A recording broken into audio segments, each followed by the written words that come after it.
Olá, eu sou a professora Patrícia Rufino e nós vamos iniciar a aula de língua portuguesa. O conteúdo de hoje está relacionado às características do gênero resenha. Vamos começar? E aí, será que você sabe o que é uma resenha?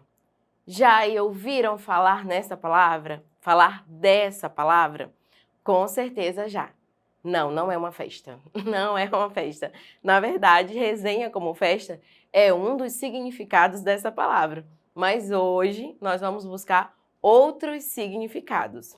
A resenha, ela pode apresentar vários significados e hoje nós vamos focar na resenha aí que tem um significado mais de produção, mais acadêmico, mais voltado para a escola. Tudo bem? E aí, vocês já fizeram uma resenha? Será que já prepararam aí no mundo escolar de vocês uma resenha? E oralmente, será que já fizeram? Vamos pensar um pouquinho. Será que vocês já chegaram na escola e os colegas perguntaram: e aí, você assistiu aquele filme? E você fez um resuminho do filme, sem muitos spoilers, e ainda disse se gostou, o que foi bom e o que não foi? Bom, se vocês já tiveram essa experiência, vocês aí fizeram uma resenha ou interagiram com uma resenha, tá bom? Olha que interessante. E com um jogo de videogame? Será que vocês já não fizeram? Será que não já resumiram um jogo e acabaram dizendo aí para os colegas se era bom, se não era, indicando, não indicando? Muito bem, é também uma resenha. Fazemos isso com vários assuntos. As resenhas, elas são textos escritos, mas também orais, como esses que acabei aí de exemplificar para vocês. O que nós devemos observar é que, sendo um gênero oral, a resenha ganha aí um campo maior. A resenha ela pode partir de vários produtos, o filme, o videogame, mas também do jogo de futebol. Um produto que você comprou ou que deseja comprar e acaba vendo uma resenha ou fazendo uma resenha daquele produto. Já como texto escrito, a gente precisa ter aqueles cuidados com a escrita da palavra, a observação do gênero, das características. Vamos observar um pouquinho aqui na tela o gênero resenha escrito, tá bom? Verbal. Olha só, o filme na tela é o filme Mulher Maravilha. E é apenas um fragmento que vocês estão vendo aí. E encontrei num site esse fragmento, é muito comum. Ele vai falar um pouquinho sobre o filme. Vamos observar? Ele diz assim: Mulher Maravilha tem ação durante a Primeira Guerra, quando a amazona Diana quebra o isolamento de seu ambiente, uma ilha mística habitada só por mulheres, ao encontrar aí Steve, vivido aí por Chris Pine. O roteiro ganha pontos numa recriação do início do século passado e propõe com simpatia o estranhamento de Diana diante da Europa.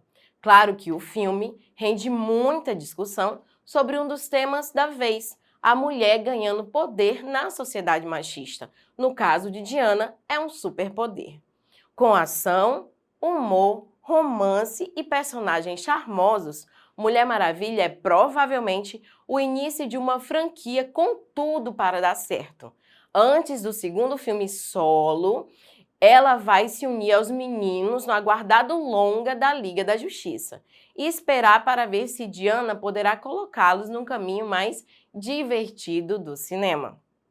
Bom, como eu falei, é apenas um fragmento, mas já mostra aí as características da resenha. Inicialmente, um resumo, bem ali sucinto, objetivo, mais direto, para apresentar o produto a ser resenhado. Aqui na situação é o filme Mulher Maravilha. Existe aí um intertexto dentro da resenha, também foi colocado um outro filme, né? O filme Liga da Justiça. Já tá com vontade de parar a aula aí e curtir o cinema? Não, calma aí. Vamos concluir a aula, depois você vai para esse acesso cultural, tudo bem? Na sequência aqui da resenha, nós vamos observar que o autor já se posiciona falando sobre o filme. Ele diz, por exemplo, que esse longa, ele tem tudo para dar certo. O leitor, o interlocutor, ele percebe um direcionamento positivo, do tipo, pode assistir que é um bom filme. Olha só que interessante. Ali também aparecem palavrinhas do campo específico, né? Como ele fala ali, ó, longa, quando ele fala ali filme solo, né? Onde ela é a protagonista. Então a gente consegue perceber uma linguagem mais voltada aí para esse campo. Gostaram? Existem muitas resenhas assim na internet também, nas redes sociais.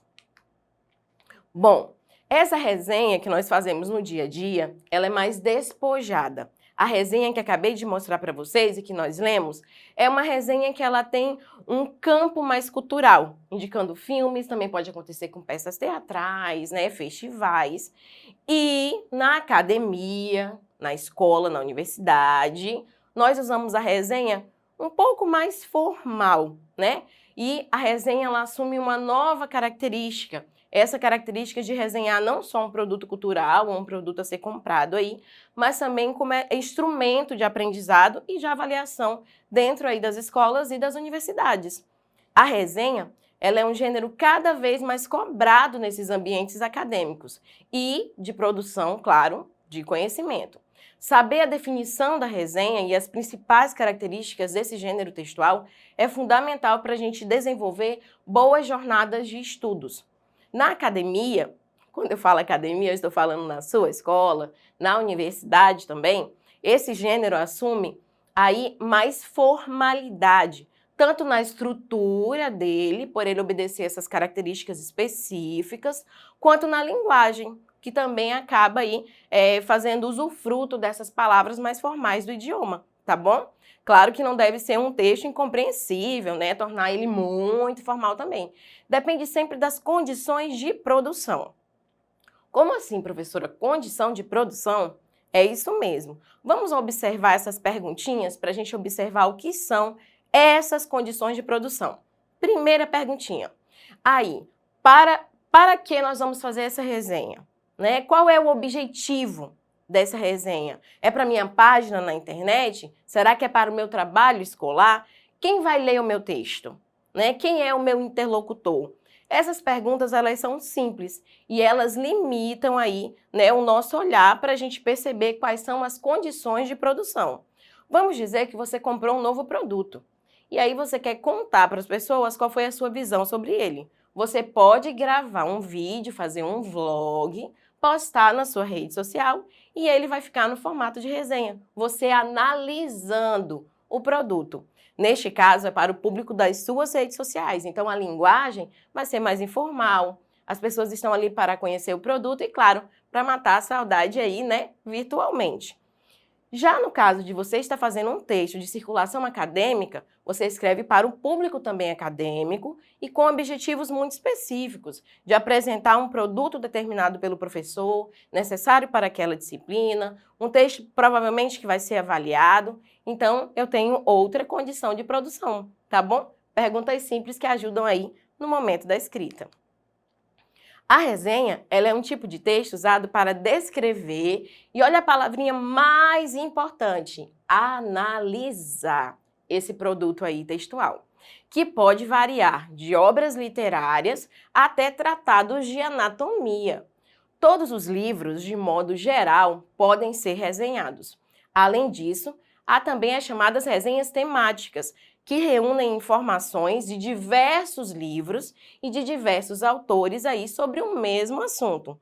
Já estão com vontade de escrever? Calminha, vamos aí aprender um pouquinho mais.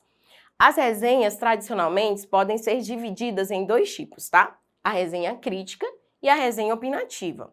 A resenha crítica, ela basicamente vem com a parte do resumo. Gente, toda resenha precisa começar pelo resumo.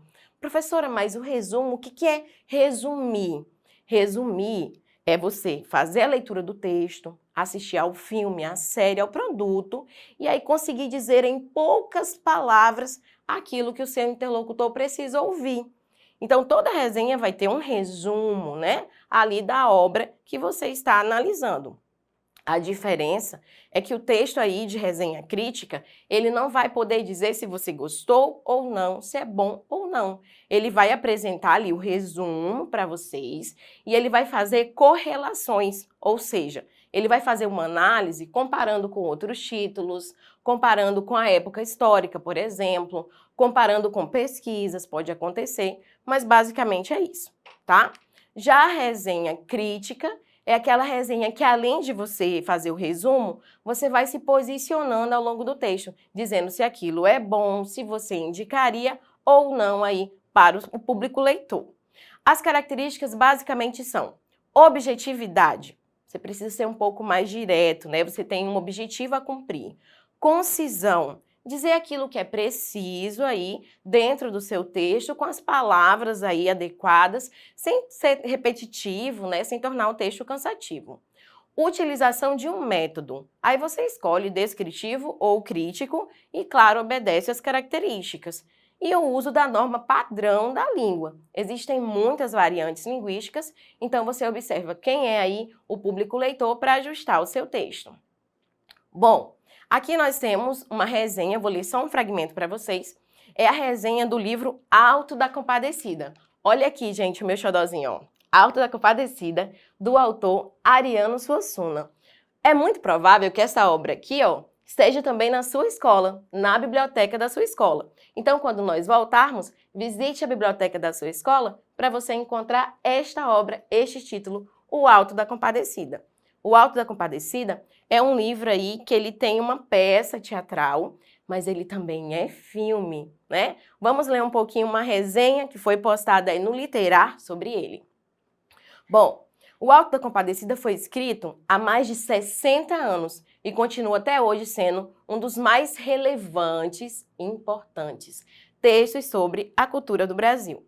Embora o livro tenha sido escrito por Ariano Suassuna em 1955, O Alto da Compadecida ainda é relevante e importante. Ele conta a história de João Grilo e Chicó, dois meninos pobres de Itaperoá, no sertão de Pernambuco. O texto vai narrando as aventuras e situações que esses dois personagens passam. Ambos tentam sobreviver em uma sociedade que não se importa com as suas exigências. Até aqui nós observamos o resumo da obra e também já aí algumas características da opinião do resenhador. Observe, por exemplo, que ele disse que já tem mais de 60 anos, mas ele disse que ainda é uma obra o quê? Importante. Isso é importante para o leitor perceber, né? É vital para o leitor aí perceber que ele está indicando a obra.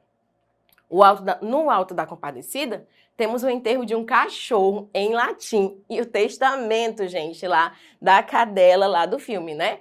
Para o padre, o bispo e o sacristão que fizeram aí todo o enterro, né, da cachorra.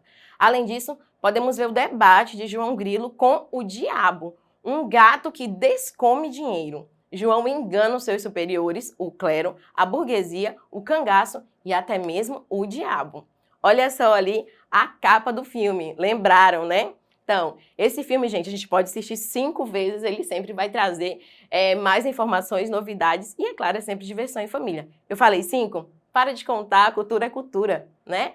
Na sequência, o resenhador diz: o clássico do teatro, das televisões e das telas do cinema é recheado de um tipo de divertidíssimo humor nordestino. Porém, ele também alfineta diversas dimensões sociais, desde a burguesia ao clero. O autor deixa claro em O Alto da Compadecida a difícil situação do sertão e de seus personagens. Todos são maltratados aí pela fome, seca e desigualdade social. Bom, aqui já dá para acompanhar ele fazendo as análises, né, relacionadas aí ao livro e também ao filme. O filme, gente, aí tem muita relação com o livro. E ficam para hoje as 2 indicações. A leitura do livro também está disponível na internet e aí assistir ao filme, tudo bem? Gente, hoje nós estudamos um pouquinho mais sobre as resenhas, vimos as características. Na próxima aula a gente aprofunda mais um pouquinho. Obrigada pela atenção. Para reassistir essa aula, você vai lá no seu computador, lá no seu celular, vai lá no seu farejador de busca, né? Pode ser até o Google, e você vai digitar www.educ.ce.ac.gov.br. Obrigado pela atenção e até mais!